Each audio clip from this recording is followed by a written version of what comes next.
Dentro desse antagonismo ideológico também ele fala na questão da concentração de riquezas, que é cada vez maior, né, principalmente com relação à elite, certo? Aos políticos, à elite, aos empresários, né? Essa concentração é bastante significativa, que faz com que boa parte da população não usufrua desse capital, né? O que a gente vai ver mais também sobre o antagonismo ideológico, a questão da Revolução Russa em 1917, onde inicia a questão do confronto entre o sistema capitalista e socialista, né? Dentro desse contexto também da página 471, agora a gente vai lá para a página 471, né? Vocês vão acompanhar e ler alguns tópicos aqui também, né? Sobre a questão da classe trabalhadora. Vou ler só um parágrafo aqui para vocês, para a gente ir mais para frente, porque a gente ainda vai entrar no mundo bipolar, né? Eu acredito que a gente termina até aqui no mundo bipolar e a Guerra Fria, para a gente poder entender mais sobre esse contexto. Então, página 471 ele diz: permeando as disputas territoriais internacionais, o contexto do século XX também foi marcado por profundos embates de caráter ideológico. O capitalismo industrial consolidado como sistema predominante era alvo de críticas por conta das severas distorções socioeconômicas que produziu, sobretudo, da exploração da classe trabalhadora e da concentração de riqueza. Então, é onde surge na Revolução Russa de 1917, criticando a questão da atuação do sistema capitalista, que ele disse que é pautado na questão da renda, do lucro, mas se esquecendo da questão da qualidade de vida do trabalhador. Ou seja, esse trabalhador vai ganhar um mínimo do mínimo e contra jornada de trabalho exorbitante, muito alta, né? Muito cansativo. E a partir dessa crítica é quando surgem os dois sistemas, o sistema capitalista, né? Que visa o lucro, que visa a liberdade, e o sistema socialista, que é voltado mais para a questão estatal, que é mais fechado, né? E que ele controla mais a vida em sociedade, né? Que é o sistema socialista. Dentro desse sistema socialista, a gente vê a questão do comunismo, né? Que o comunismo ele prega, ele é bastante voltado, ele é muito parecido com o socialismo, certo? Ele fala na questão da coletividade do Estado e fala também na igualdade social, né? O comunismo ele aborda essa questão. Então é muito parecido, o comunismo é muito parecido com o socialismo, só que ele prega a questão de ter que ter um Estado agenciador para arrecadar os impostos. É como a gente vive hoje, né? O Estado arrecada os impostos e tem que investir em saúde, educação, né? Infraestrutura das cidades e tudo mais. E o anarquismo, que surgiu também, que foi uma afronta social à classe política, né? Vamos dizer assim, uma crítica à questão do Estado, e que dizia que o anarquismo existia um grupo, né, político voltado, esse Estado não existia, existia um grupo voltado para a questão do controle social, né? Então ele controlava muito a vida em sociedade, como o socialismo em si, né? Então surge o socialismo, surge o comunismo, o anarquismo dentro do socialismo. Então cada um tinha uma vertente diferente, um voltado para o Estado. O anarquismo já não era voltado mais para o Estado, mas para a questão política, né, dos grupos políticos, em dominar essa sociedade, certo? Então, de uma certa forma, o socialismo ele foi extinto, né? Poucos países hoje aderem a esse sistema socialista, né? No mundo, Vietnã do Norte, a Coreia do Norte, Cuba, por exemplo, são países que aderem, né, ainda ao sistema, a questão política e cultural, o sistema socialista ainda. Mas o que rege no mundo, a maior parte dos países, são países capitalistas. Então, por que o socialismo deu certo? Porque existia muita concentração de renda. Existia, né, segundo os estudiosos, existia muita corrupção. O dinheiro que eles pegavam de arrecadação de impostos, ele investia, por exemplo, no período da Guerra Fria, em armamentos. Só investia em arma, a população necessitando até mesmo de alimento. Então, de certa forma, o investimento só foi para um lado e aí, de certa forma, a população se sentiu recuada, né, e começaram a protestar contra esse sistema, né, nas ruas, né, reivindicando melhorias e também reivindicando, pelo menos, alimentação. Por isso que, dentro desse contexto, ele aborda a questão dos dos conflitos e também aborda a questão dos protestos do mundo, né? Com o objetivo de acabar o socialismo exatamente porque não tinha essa liberdade, né? Não tinha essa liberdade. Então já o capitalismo ele era diferente, já abordava a questão da livre concorrência, né? Da questão do lucro das empresas e etc. Então as pessoas aderiram mais ao capitalismo.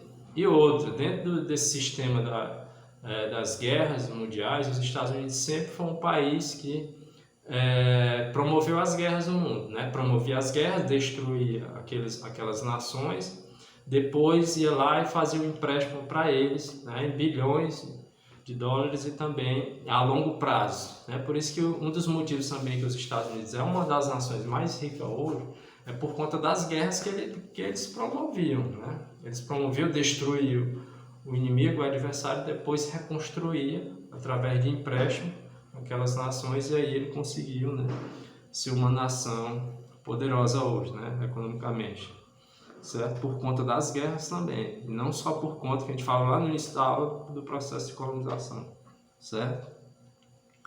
O outro fala também a questão do nazismo. Não tem no texto de vocês, mas o nazismo na Alemanha de Adolf Hitler, a questão da dominação, né? Inclusive tem até alguns vídeos no YouTube que aborda bem essa questão do nazismo da Alemanha, né? E de Adolf Hitler, que ele matava judeus, né? Ele tinha muito preconceito com relação às outras nações, né? E dominava toda aquela região da Europa, né? Depois a gente vai falar mais nesse contexto também de Adolf Hitler. Não tem um material de vocês, então.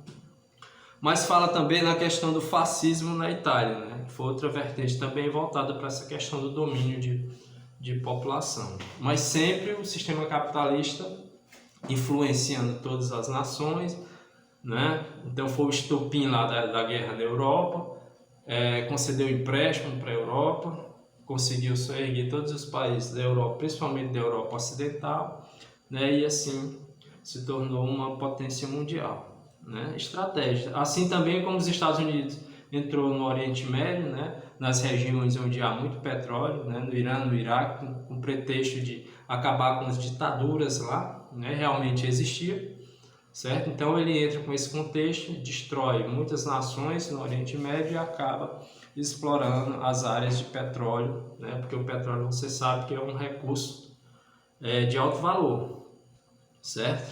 Então as máquinas aí a cada ano aumenta mais e a cada ano a gente necessita mais do petróleo, certo? Então por isso que já, né, uma das estratégias também dos Estados Unidos. A gente vai aqui também no mundo bipolar, né? No mundo bipolar ele fala na questão dessa relação, dessa divisão do mundo em dois, né? Do mundo capitalista e socialista, lá na página 472, né? Que fala sobre essa bipolaridade. De um lado, da Europa, né? Deixa eu escrever bem aqui rapidinho para vocês antes de terminar a aula. Apagar aqui minha mini lousa. Então eu vou colocar para vocês aqui a divisão, né? Só para a gente poder entender aqui. Berlim, acho que dá para vocês visualizarem aqui. Vamos supor que aqui é Berlim, na Alemanha, né? Onde foi dividida a Europa, né? Do leste e oeste. Também pode ser ocidental, né? E oriental. Então Berlim, ó, na Alemanha, né? Aqui. Nós tínhamos influência do sistema capitalista aqui, ó. Tá dando para ver aí, né? Capitalista. E aqui do leste, Berlim, né? Da Alemanha, da Europa. Socialista. Certo? Só para vocês visualizar, a luz é pequena, mas não. Certo? Para ver. Vou colocar mais aqui em cima, né? A divisão aí da Europa, né? Do leste e oeste. Então aqui nós temos a OTAN, que foi um tratado criado. A OTAN é a Organização do Tratado Atlântico Norte, foi adotado pelos Estados Unidos para banir, para diminuir a influência do sistema socialista. Então, do sistema socialista ali foi criado o Pacto de Varsóvia. Pacto de Varsóvia, que tinha o objetivo também de banir, de diminuir a influência do sistema capitalista dentro do sistema socialista, né? Então o mundo ficou dividido, esse mundo bipolar diz respeito à questão dessa divisão, né? Do mundo capitalista e do mundo socialista. Então, de um lado tinha toda a influência aqui da Europa Ocidental, de outros países, né? Além da Alemanha, e do lado leste também a influência dos países, né? Incluindo a Rússia também, certo? Dos países do leste oriental, com o objetivo de diminuir a influência do capitalismo. Mas por que o socialismo foi extinto? A gente fala no início da aula, né? Por conta da corrupção que era muito forte dentro do sistema socialista. As pessoas não viviam bem, viviam reclamando, né? O governo só investia em armamentos, em guerras, e esquecia de investir no bem comum, né, das pessoas. Então, por isso que ocorreu vários protestos com o objetivo de derrubar o muro de Berlim. Esse muro foi derrubado, né? Ele foi... Ainda tem um fragmento lá em Berlim, na Alemanha, um pedaço do muro, né? Mas que a parte de transição de pessoas do leste para o oeste, do leste para o oeste já existe, né? Porque foi derrubado o muro de Berlim, né? A partir de 1989 e 1991 foi tudo extinto, né? Por conta dessa guerra, né? Uma guerra fria, uma guerra que não ocorreu armamentos, né? De fato, mas que existiam ameaças e fabricação de armamentos cada vez mais poderosos, né? Bombas nucleares, mísseis de alto alcance, né? E também a corrida espacial foi importante dentro desse contexto, né? Porque os Estados Unidos investiam muito na corrida espacial, o conhecimento do espaço, né? Tanto é que ele colocou imagens lá do homem pisando na Lua. Muita gente acredita que o homem pisou na Lua, outros não acreditam, porque naquela época não tinha a tecnologia que nós temos hoje, e hoje nunca mais o homem voltou à Lua, né? Então muitos acreditam que os Estados Unidos montou todo um estúdio para colocar na mente das pessoas que realmente ele tinha ido na Lua. Mas que no período existia essa disputa, né, entre o socialismo e o capitalismo, com o objetivo de mostrar ao mundo quem era a maior potência em armamentos e também a maior potência no conhecimento, né? Porque o país ele se torna também um país bem conceituado lá fora, rico, se ele tiver conhecimento, se ele tiver ciência, né? Se ele tiver estudo, certo? Então, página 473, ele fala com relação... Tirar do tempo.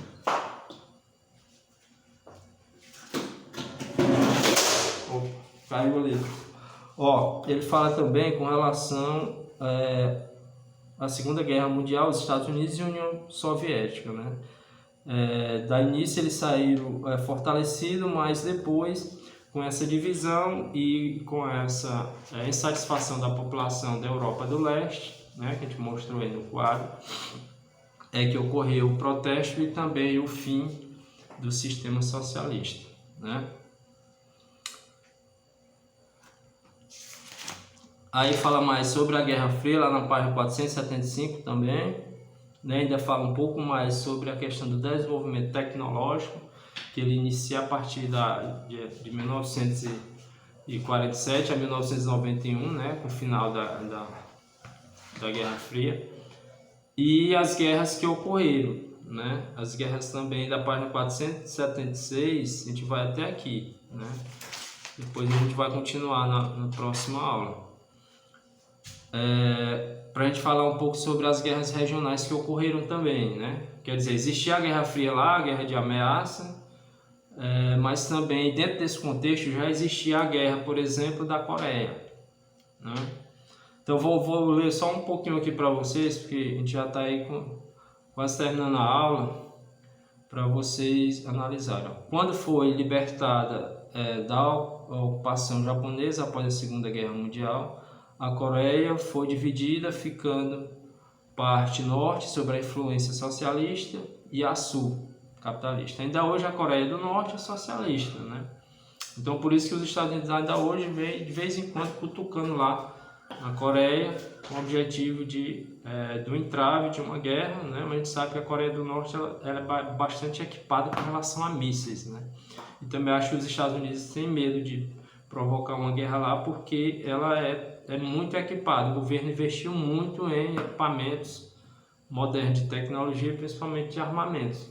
Por isso que ele tem medo de provocar uma guerra também na Coreia do Norte, né? Coreia do Norte que é socialista, Coreia do Sul que é de influência capitalista. Para você ver como os Estados Unidos têm influência no mundo todo, né? Então a Coreia do Sul capitalista, por influência dos Estados Unidos, né? Ele conquistou essa região com o objetivo de confrontar com a Coreia do Norte, que é socialista, porque é um regime contrário, né? A Guerra do Vietnã também é a mesma coisa, Vietnã do Norte socialista, Vietnã do Sul capitalista, né? Eu já lembro dos Estados Unidos, a influência dos Estados Unidos também na Guerra do Vietnã, de 1959 a 1975. Guerra do Afeganistão, de 1979 a 1989. Também é de influência da União Soviética, só que os afegãos ganharam, né? Ganharam da União Soviética nessa guerra, certo? Aí tem resquícios também na Ásia, das guerras, no período da Guerra Fria. A guerra Irã-Iraque, né? Da Índia e do Paquistão também na Ásia. Dentro desse contexto, né? Até 1989 ocorreram essas guerras, pequenas guerras. Vocês vão ler mais no livro de vocês para vocês adquirirem mais conhecimento, né? Então, não basta só eu estar repassando essas informações para vocês, esses bizus aqui, porque vocês também têm que ler bastante, né? Aquele que lê mais se sobressai em tudo, né? Em todas as disciplinas. Então, por isso que é importante a gente ler muito. Até bula de remédio é importante a gente ler, né? Então, quanto mais leitura você tem, mais você se pronuncia melhor, né? Mais você se dá bem, certo? Nos concursos e etc. Então, a África também, o apartheid da África, né? Na África do Sul, a divisão, a segregação racial, na África do Sul também, né? Que é tema até de filmes também, certo? E a questão de Nelson Mandela também, aqui na África do Sul, né? Ela aborda essa questão do apartheid, que ele tanto lutou para que ocorresse a igualdade social entre os povos da África do Sul, certo? A América Latina também nós temos guerras nesse período, né? De Cuba principalmente, porque Cuba ele adotava medidas socialistas, como ainda hoje, né? Do período de Fidel até a morte dele e, consequentemente, pessoas da família, acho que irmão dele que lidera Cuba, né? Presidente cubano. Então, mais de influência de Fidel. No período também das guerras, ele aborda essa questão do socialismo dentro de Cuba, né? Fazendo com que os Estados Unidos sejam inimigo também de Cuba por conta da influência desse regime socialista. Então, para você ver como o regime socialista ainda provoca muito os Estados Unidos nesse contexto, né? Os Estados Unidos, sendo uma potência mundial, eles se preocupam muito com essa questão de se conseguir ficar no patamar da economia mundial, como a nação mais rica do mundo. Mas você vê que a China hoje é um dos países que mais cresce, né, economicamente, né, mais cresce economicamente, mas que ainda tem uma população pobre, né, por conta de ter uma população numerosa, consequentemente também nem todos usufruem do capital chinês, né? Então você vê que boa parte dos produtos, até mesmo que a gente compra, é da China, né? Tem muitos produtos chineses. Então a China é um dos países que mais vende, né? E a gente sabe que a guerra hoje não é só a guerra de armamentos, né? De ameaça. A guerra hoje é para aquele país que vende mais, aquele país que tem uma economia mais sólida, aquele país que tem ciência, que tem tecnologia, né? Que tem investimento em educação, certo? Tudo isso faz com que o país se torne um país desenvolvido, né? E não somente a renda, né? Se fosse por isso, a gente já era um país rico, porque o Brasil tem uma renda bastante significativa, né? E ainda não se tornou ainda um país realmente desenvolvido por causa da questão social, né? Eu acho que a gente vai ficar por aqui. Na próxima aula a gente vai continuar o texto, né? Só passar uma atividadezinha aqui para vocês. Vocês vão responder, vocês vão ler o texto novamente, né? Como eu falei, lá na escola a gente lia o texto e ia explicando, né? Fazendo os tópicos no quadro, como eu fiz aqui. Então eu tentei copiar um pouco a aula lá, né? Com todos nós, certo? Aqui é um pouco diferente, então não é uma aula com a presença de vocês, né? Porque vocês perguntam, argumentam, a gente sempre está argumentando algo que está sobre o texto, e vocês não estão aqui, mas dá para a gente repassar o conteúdo. Então leia o texto da página, ó, vocês vão ler da página 469 até a página 476, né? Então anotem aí, certo? E aí vocês vão trabalhar essa atividade aqui, ó, da página 472, anotem aí, página 472, questão 1 e 2. Aí lá na página 475, 3 e 4, né? São poucas questões, cada página tem 2 mais ou menos. E a página 478, coloque também para fazer, ó, a sexta e a sétima. Então são 7 questões só para vocês responderem. Tem que passar para o caderno? Não, já tem aqui, ó, as linhas só para vocês ler o texto novamente, entender o assunto e responder as questões. Certo? Então vou ficando por aqui. Até a próxima aula.